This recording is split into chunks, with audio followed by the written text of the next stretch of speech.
Yeah, so I finally got the chance to finish South of Midnight a few days ago, and I must say that I actually really enjoyed the game a lot more than I thought I would.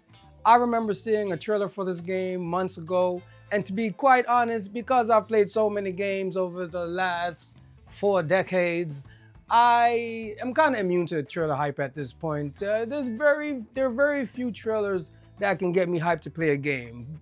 But nonetheless, I decided because I have Game Pass and I have a fondness for the South, I might as well give it a go.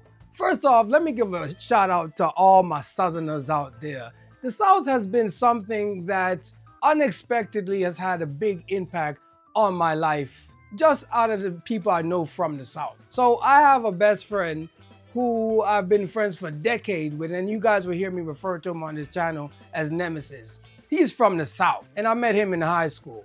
So he's had a huge impact on my life for decades. My stepmom is from the South, and my baby sister is also from the South, and I love both of them dearly. And it's so ironic because it wasn't until our middle ages where my friend and I realized that we thought the way we both spoke was kind of cool, you know what I mean? So he always thought the way I spoke as a Jamaican youth was cool, but on the flip side, I thought him as a Southerner had such a cool ass accent. I remember one time we're talking on the phone and he's like, hey, bro, I gotta get off the phone. I gotta go fix me some dinner. I remember thinking to myself, man, that is so cool. I've never heard of someone referring to preparing a meal as in fixing a meal, like mechanically fixing a meal. I was always just fond of his accent. So the South has a special place in my heart. And I know the history of the South, it's kind of murky or whatever, but the people that I've met that have influenced my life over the years, I love them dearly. So shout out to the South. Here are just a couple of things that I was very fond of while playing this game, and a few things that I think need some work as a game, but we'll get into those a little bit later. So the first thing that I found very, very cool about South of Midnight was indeed its art style. Me and my homie Nemesis, we were talking on the phone and he looked at the trailer and he pointed out to me that the game looked like Arcane from Netflix, the League of Legends show. The Arcane game reminded me a lot of Dishonored that came out years ago, right? And then I started thinking and I was like, man, where did the Dishonored art style come from? And I couldn't help but to think of this failure of a game called Brink. You guys remember Brink from way back when? I remember people really, really not liking the art style in Brink.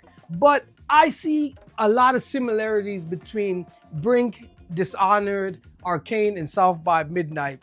But I think that's the way art works, right? Like, if you're an artist, whether you like it or not, the moment you look at another piece of art or someone else's art, that is going to get imprinted in your style in some way, shape, or fashion, whether subconsciously or subconsciously. That's just the way we are, right?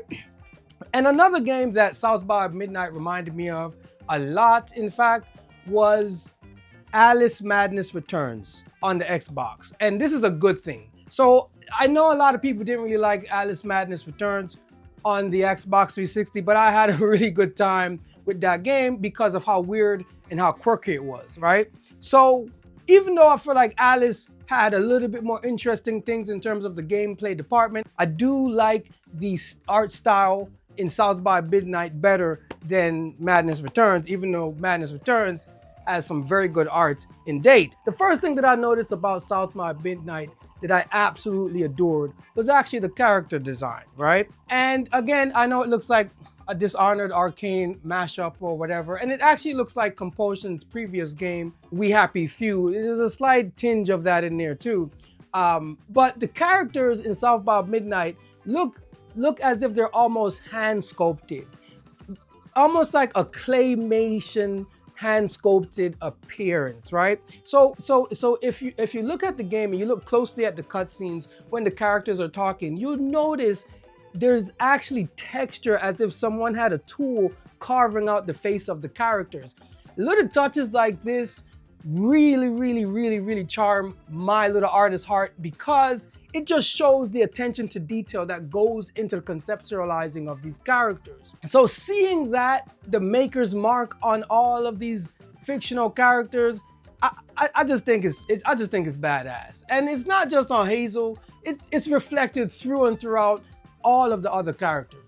That was actually Nemesis calling me. So not just the textures on the characters themselves, but the design of the characters. These characters have a lot of detail crammed into them, especially Hazel. And it actually reminds me of a time where you would get a discrepancy between the character that is advertised to you and the actual model you get into the game. And we'll finally hit this point in the gaming industry where that line is no more, and I am so happy for that. The Hazel we're getting in the trailers is the same Hazel we're gonna get inside of the game when you're running around playing as her.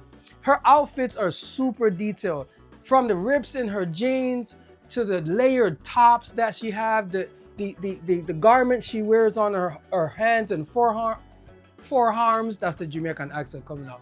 The forearm, I just think it's stellar. It just looks amazing. Her piercings, I mean, you can go on and on and on.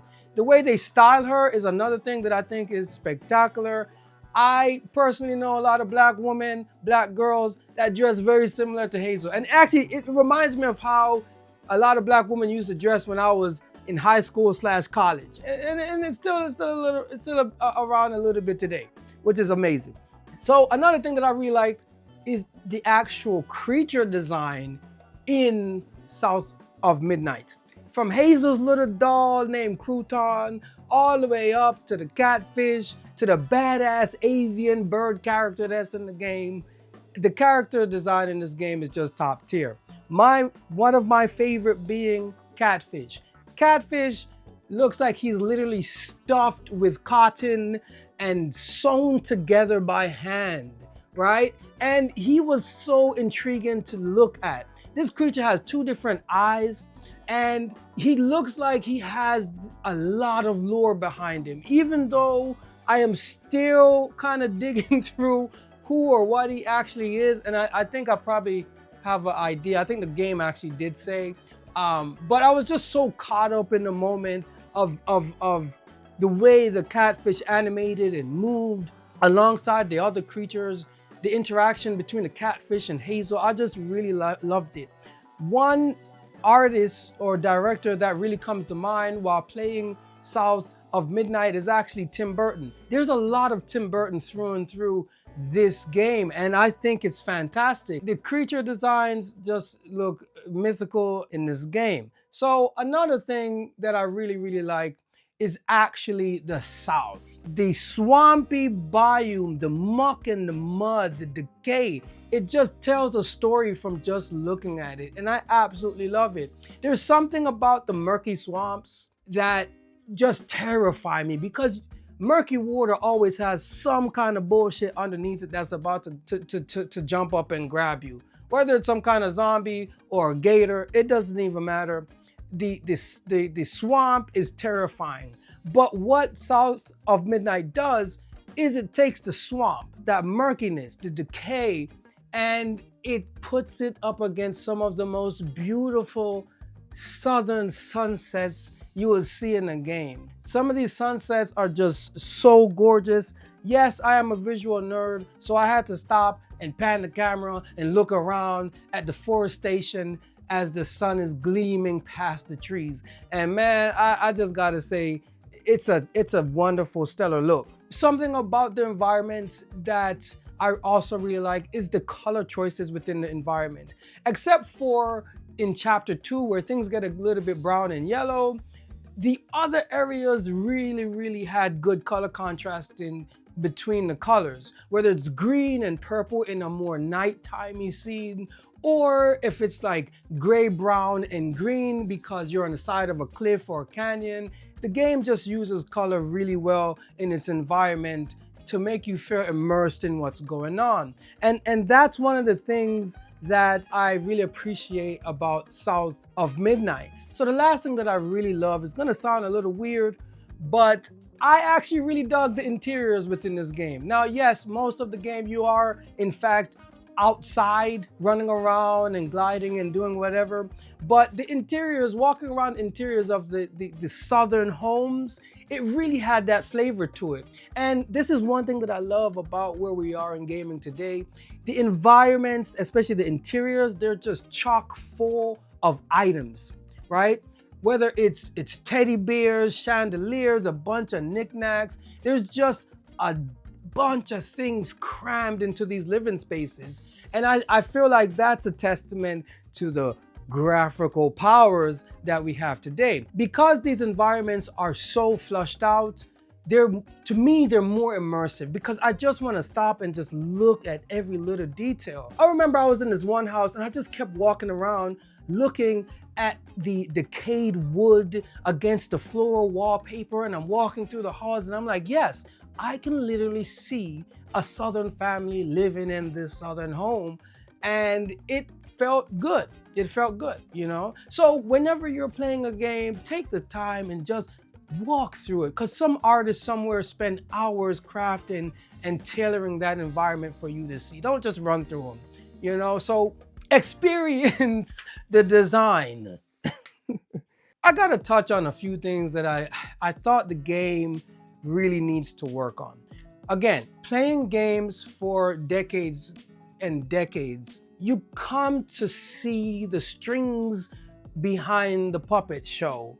And one of the things that I noticed about South by Midnight is the gameplay loop. You run, you do a little platforming, you get into arena, you fight the same enemies over and over and over. The enemy variety is just restricted to looking one type of way, like oily puppets. The enemy variety is also very stagnant. And I think that's a pity because the rest of the game, the rest of the story has a lot of variety, at least in my opinion. It has a lot of variety to play around with. So the fact that the enemies didn't really go beyond what they show you in the first couple of hours, that's really sad, right? I feel like the game could have been much better if they had more enemy varieties and gave Hazel more moves. Like, she has the power to weave, right? Why not have a move where you can spindle enemies up like Spider-Man, kick their ass and make them explode? Like stuff like that, little stuff like that I thought would have made the combat shine a lot more. Not to say the combat is bad, but after the 5th or 6th hour, it kind of gets a bit redundant, dare I say repetitive. However, the story for me was enough to keep me going because I just wanted to see what kind of environment and what kind of creatures they're going to show next. And I'm very glad that I finished the game because I can't wait for part 2. There has to be a part 2 for this game, and I hope they get bigger and better. So aside from the game getting a little bit repetitive, it is very refreshing to go back to that Xbox 360, PlayStation 3 era and play a game in 3 days and complete it. For some reason, all of the games I've been recently playing have been over 100 hours, 60 hours, and maybe that's my fault, but I just feel very refreshed from taking a weekend and just playing a video game and seeing the credits roll and feeling good about what I just experienced. So overall, I would say if you have Game Pass, definitely download this game, especially if you're fond of the South, because you might see things that I didn't even notice, and you might see folklore from the South that I didn't even know about. And if you did, please leave it in the comment section below. I would appreciate that. I actually really enjoyed this game, and I can't wait to see what Compulsion does for their next installment or title. Oh, one more thing. The music in this game is fire. I repeat, the music in this game is fire. Pure fire. Oh, and I apologize for saying South by Midnight so many times. I do realize the actual title for this game is South of Midnight. I just happen to have a lot of tongue slips in my videos. So don't correct me in the comments, or else I'm gonna send a Geechee after you. So for those of you who have no idea who I am, My name is Jabulani Ori, aka Jabu, and I love to talk about the visuals in games. So I am a traditional artist stuck in a digital world. I paint everything on my digital canvas over here, and I actually take time and actually hand paint everything in my work. So if you would like to have a gander at my process and my pieces, you can head over to my website, jahbu.com, and have a gander. If you're on social media, you can follow me at jahbu_art. I've been working so hard on this YouTube channel that I haven't posted over there in a while. I can only do one thing at a time. These things take a long time to edit. So if you don't mind hitting the like button, subscribing, hit the notification button, and enjoying yourself, that would be greatly appreciated. Until next time, my wonderful brethren and sisters, one love. Peace.